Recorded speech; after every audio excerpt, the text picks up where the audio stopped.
Round number 3 of the Beyond the Cage MMA podcast. I'm Jim Graham alongside Dave Sadler. And on the line, we have a very special guest joining us on the Beyond the Cage MMA podcast. We have current Bellator middleweight fighter. He's fighting in the finals of their middleweight tournament against Miquel Falcao coming up this Friday on MTV2. We have Andreas Spang on the line. Andreas, thanks for joining us here on Beyond the Cage. No problem at all. Thank you for having me. Now, Andreas, for fans that may not know, you replaced an injured Bruno Santos in the Bellator middleweight tournament semifinals. What were you doing when Bellator gave you the call to step in and fight Brian Rogers? I was laying down and sleeping. They called me early in the morning and say, "Hey, we have an opportunity for you." And I say, "What?" And then they said, to replace the injured fighter in the middleweight tournament and fight Brian Rogers. And I was like, "Yeah." And then I was like, "When?" Next Friday. And they said, I took a couple minutes to think about it, and I was like, "Yeah, let's do it." I've been waiting for this, so this is my time. After your win over Brian Rogers, there was a little incident between you and Miquel Falcao. What happened there, in your opinion? I don't know what you're talking about. I didn't remember anything like that.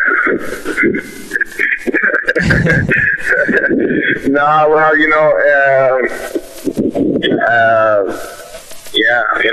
I didn't really know. If somebody told me before that he was going to be in the cage and that I was going to do a face-off, I would have been a little more prepared. I was excited about my win. I turned around and he walks up really aggressive towards me, and I never really had a chance to understand what was going on, and he got too close to my face, and I pushed him off. Now that you actually have had some time to prepare for this fight, will we see a different fighter than the one we saw in the semifinals? I think you will. I will be definitely. I've been doing more hardcore training. I've been been able to spar more. I've been able to be in better shape. So definitely, I think you guys will see a totally different fighter. And I'm there to win. I'm going to win. So I'm looking forward to this. What are your thoughts on your opponent, Miquel Falcao? He's a very experienced guy. He has a great record. Been around, and he's a tough opponent. So I'm excited. He's at a higher rank than me, so that's even more exciting.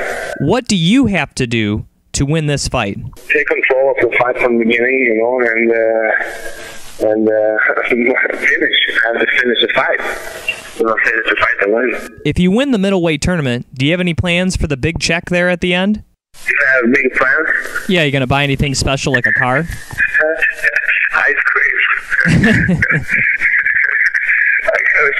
I gotta have a long celebration.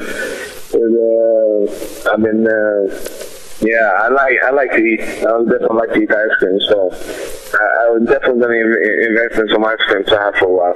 Do you have any thoughts on fighting Alexander Shlemenko for the middleweight title if you win the tournament? No, that's my goal, of course, to win the belt. So my plans and my goal is to finish in 5th. I haven't really,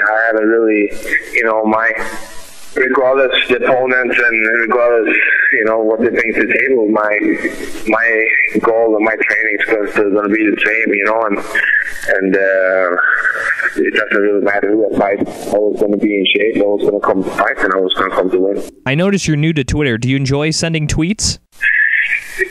To be honest, it's kind of new to me.